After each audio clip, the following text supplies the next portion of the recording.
മാംഗല്യം. രാവിലെ ആദ്യം ഉണർന്നത് ജഗനായിരുന്നു.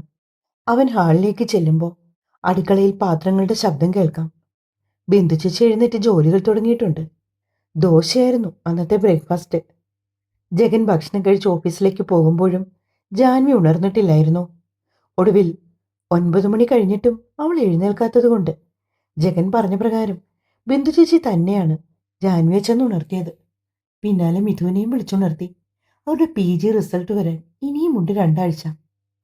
ആഹാരം കഴിച്ചുകൊണ്ടിരുന്നപ്പോൾ ബിന്ദു ചേച്ചി അടുക്കളയിലാണെന്ന് ഉറപ്പുവരുത്തി മിഥു മെല്ലെ പറഞ്ഞു തുടങ്ങി.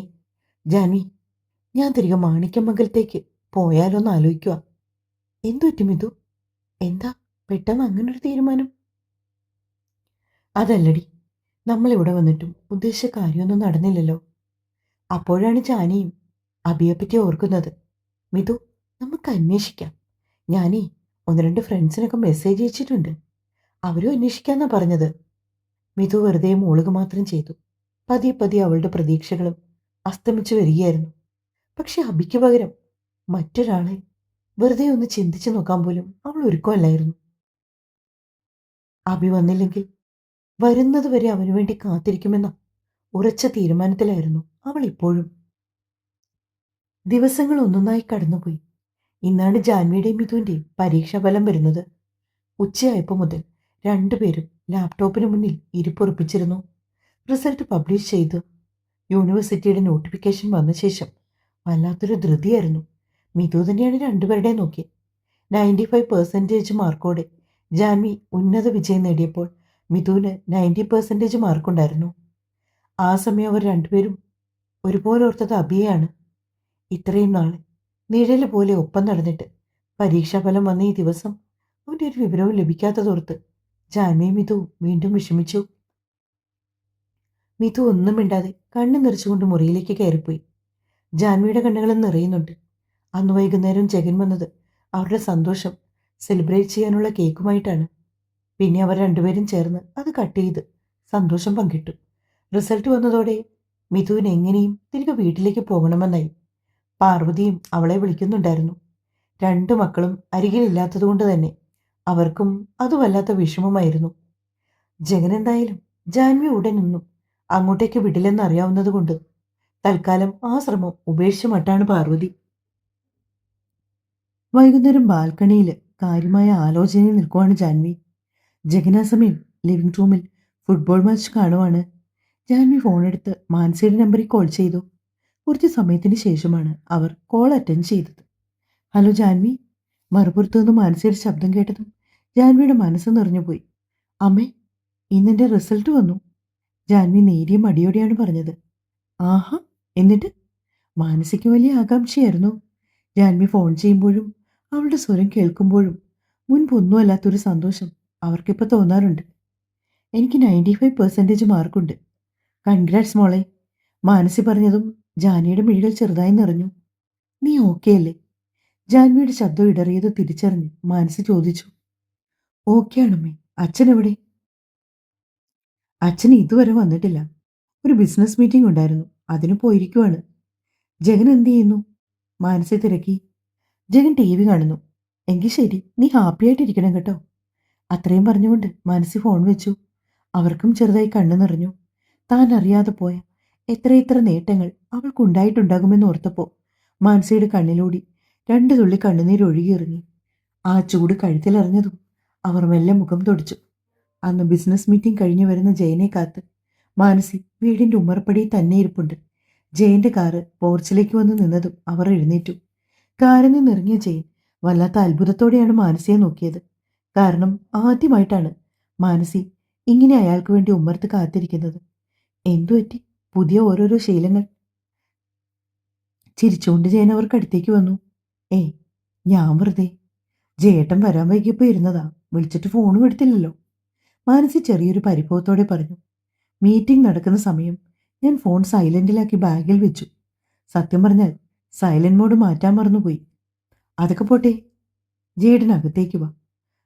മാനസി അതീവ സന്തോഷത്തോടെയാണ് ഓരോന്നായി അയാളോട് പറയുന്നത്. ജാൻവി വിളിച്ചിരുന്നു. ആഹാ, എന്തു പറഞ്ഞു? ജാൻവി ഓക്കെ അല്ലേ? അതെ, അവൾക്ക് കുഴപ്പമൊന്നുമില്ല. അവളുടെ PGയുടെ റിസൾട്ട് വന്നത്രേ. 95% മാർക്കുണ്ട്. മാനസി അഭിമാനത്തോടെ പറഞ്ഞു. അതൊരു നല്ല കാര്യമാണല്ലോ. ഞാൻ ഒരുപാട് കുറ്റപ്പെടുത്തിയിട്ടുണ്ട് അവളെ ആ സമയത്തൊക്കെ. വീട്ടിൽ പൂട്ടിയിട്ട് ഒരുപാട് ടോർച്ചർ ചെയ്തിട്ടുണ്ട്. അല്ലേ ജയേട്ടാ? മാനസി കുറ്റബോധത്തോടെ അയാളോട് ചോദിച്ചു. എന്ത് ചെയ്യാനാ മാനസി? ഒരിക്കലും ഒരു പേരൻസും മകളോട് ചെയ്യാൻ പാടില്ലാത്ത പെരുമാറ്റമായിരുന്നു നമ്മുടെ ഭാഗത്തുനിന്ന് ജാൻവിക്ക് ലഭിച്ചുകൊണ്ടിരുന്നത്. ഇനി കഴിഞ്ഞുപോയ കാര്യങ്ങളൊന്നും പറഞ്ഞിട്ട് കാര്യമില്ല. ഇനി ഒരിക്കലും അങ്ങനെയുള്ള വലിയ തെറ്റുകൾ ജീവിതത്തിൽ ആവർത്തിക്കാതിരിക്കാൻ നമുക്ക് ശ്രമിക്കാം. അയാൾ മാനസിയുടെ ചുമലിലൂടെ കൈയിട്ട് ചേർത്ത് പിടിച്ചുകൊണ്ട് അവരെ ആശ്വസിപ്പിച്ചു പോയി പറഞ്ഞു. രാത്രിയിൽ ഭക്ഷണമൊക്കെ കഴിച്ച് ഉറങ്ങാൻ കിടക്കുവാണ് ജയനും മാനസിയും. ജേട്ടാ, ഞാനൊരു കാര്യം പറയട്ടെ? മാനസി മുഖവുരയോടെയാണ് ചോദിക്കുന്നത്. എന്താടോ, താൻ കാര്യം പറ. അതൊന്ന് ജേട്ടാ, ജേട്ടൻ ജയനോടൊന്ന് സംസാരിക്കുമോ? ജാൻവിയെ കുറച്ച് ദിവസം നമുക്കൊപ്പം നിർത്തുന്നതിനെക്കുറിച്ച്. എടോ, എനിക്ക് തോന്നുന്നില്ല ജഗൻ അതിന് സമ്മതിക്കുമെന്ന്. പൊടുന്നനെ മാനസിയുടെ മുഖം വാടി. എന്താ തനിക്കിപ്പോൾ അങ്ങനെ ഒരു തോന്നൽ? അതല്ല ജേട്ടാ, അവൾ ഒരിക്കൽ പോലും നമുക്കൊപ്പം ഈ വീട്ടിൽ സന്തോഷത്തോടെ ജീവിച്ചിട്ടില്ലല്ലോ. എന്തോ എനിക്കൊരു കൊതി, മോളെ നമുക്കൊപ്പം കൊണ്ടുവന്ന് നിർത്തണം എന്നൊക്കെ ഒരു ആഗ്രഹം തോന്നുക. എന്തായാലും താൻ വിഷമിക്കണ്ട. ഞാൻ നാളെ ജഗനെ വിളിച്ചൊന്ന് ചോദിക്കട്ടെ. അവർക്ക് സമ്മതമാണെങ്കിൽ ഉറപ്പായും നമുക്ക് ജാൻവിയെ ഇവിടേക്ക് കൊണ്ടുവരാം. മാനസിക്ക് പ്രതീക്ഷ കൊടുക്കുന്നത് പോലെ അവരോട് സംസാരിച്ചെങ്കിലും ജയൻ ഉറപ്പായിരുന്നു ജഗൻ ഒരിക്കലും ഈ സമയത്ത് ജാൻവിയെ മറ്റാർക്കോപ്പം അയക്കില്ലെന്ന്. എങ്കിലും മനസ്സിലെ ആഗ്രഹം കൊണ്ട് ജഗനോടൊന്ന് ചോദിച്ചു നോക്കാൻ തന്നെ തീരുമാനിച്ച ജയൻ പിറ്റേന്ന് ജഗൻ ഓഫീസിലിരിക്കുന്ന നേരത്താണ് അവനെ തേടി ജയന്റെ കോൾ എത്തുന്നത്. ഹലോ അങ്കിൾ, സുഖമായിട്ടിരിക്കുന്നോ ജഗൻ? കോൾ എടുത്തപാടെ ജഗനോട് അയാൾ ചോദിച്ചു. സുഖമായിരിക്കുന്നു അങ്കിൾ. ജഗൻ, ഞാൻ വിളിച്ചതേ ഒരു കാര്യം ചോദിക്കാനായിട്ടാ. എന്തുപറ്റി അങ്കിൾ? എന്തെങ്കിലും ഹെൽപ്പ്? ഏയ്, അങ്ങനൊന്നും അല്ലടോ. സ്റ്റേഷൻ റിലേറ്റഡ് ആയിട്ട് എന്തെങ്കിലും ഹെൽപ്പാണോ എന്ന് കരുതിയാണ് ജഗൻ അങ്ങനെ ചോദിച്ചത്. ജഗൻ, തനിക്കറിയാലോ മാനസിയുടെ കാര്യം. ഒരുപാട് നാള് അവൾ ജാൻവിയെ ബുദ്ധിമുട്ടിച്ചിട്ടുണ്ട്. പക്ഷേ എന്തോ എനിക്കും അറിയില്ല, പെട്ടെന്നുണ്ടായ ഒരു തിരിച്ചറിവാണ് മാനസിക്കിപ്പോൾ. അവൾക്ക് ജാൻവിയെ കുറച്ച് ദിവസം ഞങ്ങളുടെ ഒപ്പം കൊണ്ടുവന്ന് നിർത്തണമെന്ന്. ജഗൻ സമ്മതിക്കുവാണെങ്കിൽ ഒരാഴ്ചത്തേക്ക് ജാൻവിയെ ഞങ്ങൾ വീട്ടിൽ കൊണ്ടുവന്ന് നിർത്തിക്കോട്ടെ. പെട്ടെന്ന് ജയനത് ചോദിച്ചതും ജഗനും എന്തു പറയണമെന്നറിയാതായിപ്പോയി. അങ്കിൾ, ഞാൻ ഞാൻ ഫ്ലാറ്റിൽ ചെന്നിട്ട് ജാൻവിയോട് കൂടി ചോദിക്കട്ടെ. അതിനുശേഷം തീരുമാനം പറഞ്ഞാൽ മതിയോ? മതി, ഞാൻ ചോദിച്ചെന്നേ ഉള്ളൂ അങ്കിൾ. ഫോൺ വെച്ച് കഴിഞ്ഞിട്ടും ജഗൻ ഏറെ നേരം ആലോചനയോടെയിരുന്നു. ജാൻവിയും ഒരുപക്ഷെ അത് ആഗ്രഹിക്കുന്നുണ്ടാവുമോ, അവളുടെ പേരൻസിനൊപ്പം നിൽക്കണമെന്ന്? ജഗൻ ചിന്തിച്ചു. പക്ഷെ ജാൻവി അടുത്തില്ലാത്ത കുറച്ച് ദിവസങ്ങൾ ജഗൻ അത് ചിന്തിക്കാൻ പോലും കഴിയില്ല.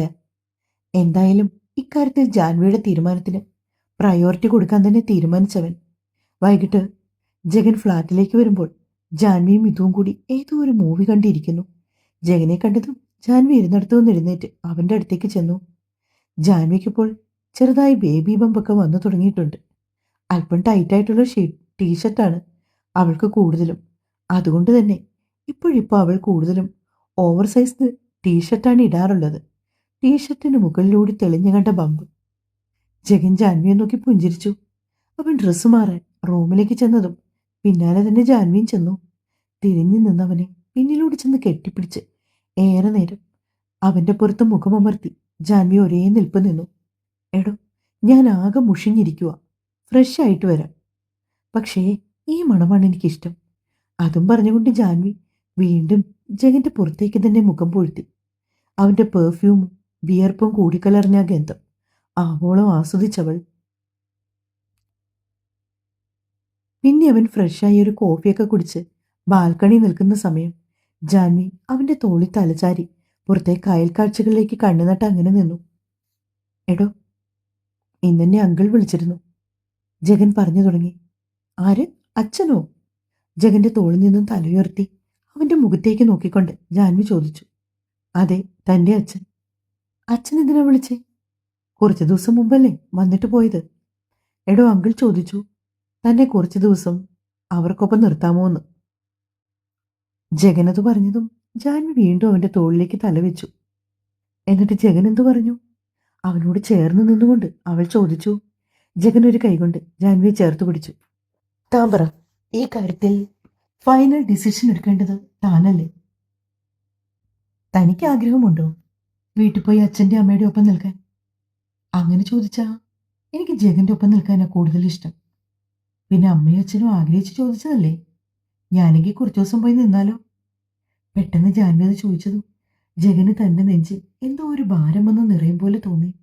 അവളുടെ തോളിൽ പിടിച്ച അവന്റെ കൈകളുടെ മുറുക്കം അത് കൂടുതൽ ശക്തിയായി. എന്തുപറ്റി ജഗൻ? ഞാൻ പോകുന്ന ഇഷ്ടമല്ലേ? അങ്ങനല്ല, താനില്ലാത്ത ആ ദിവസങ്ങൾ. അത് സാരമില്ല, ഞാൻ പോയിട്ട് വേഗം വരാം. അച്ഛനും അമ്മയ്ക്കും അതൊക്കെ സന്തോഷമാവുമെങ്കിൽ അതല്ലേ നല്ലത്. ജാൻവി അവന്റെ മുഖത്തേക്ക് നോക്കി ചിരിയോടെ ചോദിച്ചു. എങ്കിൽ പിന്നെ ഒരു കാര്യം ചെയ്യാം, ഞാൻ അങ്കിളിനെ വിളിച്ചു പറയാം. ഫസ്റ്റ് സ്കാൻ കഴിഞ്ഞിട്ട് ഞാൻ തന്നെ വീട്ടിൽ കൊണ്ടുവന്ന് വിടാന്ന്. ജഗന പറഞ്ഞതിന് ജാൻവി ഒന്ന് മൂളിയതേ ഉള്ളൂ. അവൾക്കും വിഷമമുണ്ടായിരുന്നു അവനെ വിട്ടുപിരിയുന്നതിൽ. അവൻ ചോദിച്ച സമയത്തൊരു ആവേശത്തിന്റെ പുറത്ത് വീട്ടിൽ പോകാൻ ആഗ്രഹമുണ്ടെന്ന് പറഞ്ഞെങ്കിലും ജഗൻ ഇല്ലാത്ത ദിവസങ്ങൾ ജാൻവിക്ക് ചിന്തിക്കാൻ കൂടി കഴിയുന്നില്ല. അത്രമേൽ അടിമപ്പെട്ടു പോയിരുന്നു അവൾ അവന്. പിറ്റേന്നു പതിവ് പോലെ ജാൻവി ഉണർന്നെഴുന്നേൽക്കുമ്പോൾ ജഗൻ അരികിലുണ്ടായിരുന്നില്ല. തലേ ദിവസത്തെ കാര്യങ്ങളോർത്ത് ജാനിക്ക് ചെറിയ വിഷമം തോന്നി. ജഗനില്ലാതെ ഒരു നിമിഷം പോലും അവൾക്ക് ചിന്തിക്കാൻ കഴിയില്ലായിരുന്നു. പിന്നെ താൻ പോകുന്നത് സ്വന്തം അച്ഛൻ്റെ അമ്മയുടെ അരികിലേക്കാണല്ലോ എന്ന് ഓർത്തപ്പോൾ ഒരു കുഞ്ഞു ചിരി അവളിൽ മുട്ടിട്ടു. രാവിലെ ബ്രേക്ക്ഫാസ്റ്റ് ഒക്കെ കഴിച്ച് വെറുതെ മിഥുവിനൊപ്പം വർത്തമാനം പറഞ്ഞ് ബാൽക്കണിയിൽ ഇളം വെയിൽ കൊണ്ടിരിക്കുവാണ് ജാൻവി. മിഥുവിനോടൊപ്പം ജാൻവി വീട്ടിൽ പോകുന്ന കാര്യത്തെപ്പറ്റി സൂചിപ്പിച്ചു. അതെന്തായാലും നന്നായി ജാനി, മിഥു പറഞ്ഞു. ആൻറ്റിക്കിപ്പോൾ ഇത്രയും മാറ്റമുള്ള സമയത്ത് നിന്നെ വീട്ടിലേക്ക് ക്ഷണിച്ച സ്ഥിതിക്ക് ഉറപ്പായി നീ പോണം. പിന്നെ എത്രയൊക്കെ പറഞ്ഞാലും നമ്മുടെ അച്ഛനും അമ്മയല്ലേ, അവരോട് ക്ഷമിക്കേണ്ടത് നമ്മുടെ കടമയാ. മിഥു പറഞ്ഞത് കേട്ട് ജാനി അവളെ സ്നേഹത്തോടെ നോക്കി പുഞ്ചിരിച്ചു. എന്തായാലും നീ വീട്ടിൽ കുറച്ച് ദിവസം നിൽക്കാൻ പോയല്ലേ, അപ്പം ഞാനും തിരികെ മാണിക്യമംഗലത്തേക്ക് പോയാലോ എന്ന് കരുതി. പറയുമ്പോൾ മിഥുവിൻ്റെ മുഖത്ത് വലിയ വിഷാദമാണ്. ഇപ്പോൾ അങ്ങനെ കരയാറൊന്നുമില്ലായിരുന്നു. അബിയെ ഓർത്ത് കണ്ണീർ പറ്റിയതുപോലെ ഒരു നിസ്സംഗതാഭാവമായിരുന്നു അവൾക്ക്. മിഥു, നീ ഒന്നുകൊണ്ടും വിഷമിക്കരുതെന്ന് ജാൻവി അവളെ ആശ്വസിപ്പിച്ചു. അബി എവിടെയെങ്കിലും മറിഞ്ഞിരിപ്പുണ്ടാകും. അവനൊരു പക്ഷേ നമ്മളെ കാണുന്നുണ്ടാകും. എന്തെങ്കിലും ഒരു ദിവസം അവൻ നമ്മുടെ മുമ്പിലേക്ക് വരും. അന്ന് അവന് നമുക്ക് നല്ല രണ്ടടി കൊടുക്കാം. മിഥുവിനെ വെറുതെ സന്തോഷിപ്പിക്കാൻ ജാനി പറഞ്ഞെങ്കിലും ആ വാക്കുകൾ ഒട്ടും മിഥുവിൽ സന്തോഷം നിറച്ചില്ല. ഇനി എങ്ങനെ അവളെ ആശ്വസിപ്പിക്കണമെന്നറിയാതെ ജാൻവിയും കുഴഞ്ഞു. എങ്കിൽ പിന്നെ ഒരു കാര്യം ചെയ്യേ, നീ കുറച്ച് ദിവസത്തേക്ക് മാണിക്യമംഗലത്ത് പോയി നിൽക്ക്. അതുതന്നെയാ നല്ലത്. പിന്നെ നീ ഒന്ന് രണ്ട് കമ്പനിയിലേക്ക് CV അയച്ചിട്ടുണ്ടെന്ന് പറഞ്ഞില്ലേ, ഏതെങ്കിലും നല്ലൊരു അവസരം വരികയാണെങ്കിൽ തൽക്കാലം അതിൽ ശ്രദ്ധിക്കും. കരിയർ കളഞ്ഞുകൊണ്ടുള്ള പ്രേമനൈരാശ്യ ഒന്നും വേണ്ട. നമുക്കെപ്പോഴും നമ്മളോട് തന്നെ ആയിരിക്കണം ഏറ്റവും കൂടുതൽ സ്നേഹം. അതിനുശേഷം മതി മറ്റൊരാളോട്. ജാൻവി സ്നേഹത്തോടെ മിഥുവിനെ ഉപദേശിച്ചു. അവൾ അത് ശരിവയ്ക്കും പോലെ തലയാട്ടിക്കൊണ്ട് പുഞ്ചിരിച്ചു. അന്ന് വൈകുന്നേരം പതിവിലും നേരത്തെ ജഗൻ വന്നിരുന്നു. ജാൻവിക്കും മിഥുവിനും ബോറടിക്കുന്നു എന്ന് പറഞ്ഞപ്പോൾ അവൻ അവരെയും കൂട്ടി പാർക്കിലൊക്കെ പോയി. ശേഷം ഒരു സിനിമയൊക്കെ കണ്ടിട്ടാണ് അവർ വീട്ടിലേക്ക് തിരികെ വന്നത്.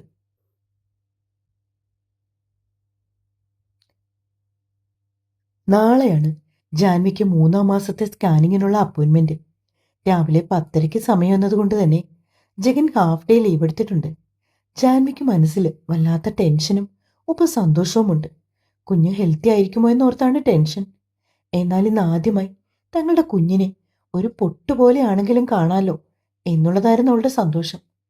പല പല ഡ്രസ്സുകൾ കട്ടിലിൽ നിരത്തിയിട്ടിട്ട് ഏതിടണമെന്ന് താടിക്ക് കയ്യും കൊടുത്ത് ആലോചനയോടെ നിൽക്കുന്നവളെ കണ്ടുകൊണ്ടാണ് ജഗൻ വാഷ്റൂമിൽ നിന്ന് ഫ്രഷായി പുറത്തേക്ക് വന്നത്. എന്താണൊരു ആലോചന? ജഗൻ ചോദിച്ചപ്പോൾ ഇതിൽ ഏത് ഡ്രസ്സ് ഇടണം ഹോസ്പിറ്റലിൽ പോകുമ്പോൾ? ജാൻവി തിരിച്ചു ചോദിച്ചു. ജഗൻ അവളെ രൂക്ഷമായെന്ന് നോക്കി. നമ്മളിന്ന് എന്തിനാ ഹോസ്പിറ്റലിൽ പോകുന്നത്? ജഗൻ ചോദിച്ചു. സ്കാനിങ്ങിന്. ആ, അത് ഓർമ്മയുണ്ടായാൽ മതി. അവൻ പറഞ്ഞത് ജാൻവിക്ക് ആദ്യം മനസ്സിലായില്ല. അവൾ സംശയത്തോടെ അവനെ നോക്കി നിന്നു.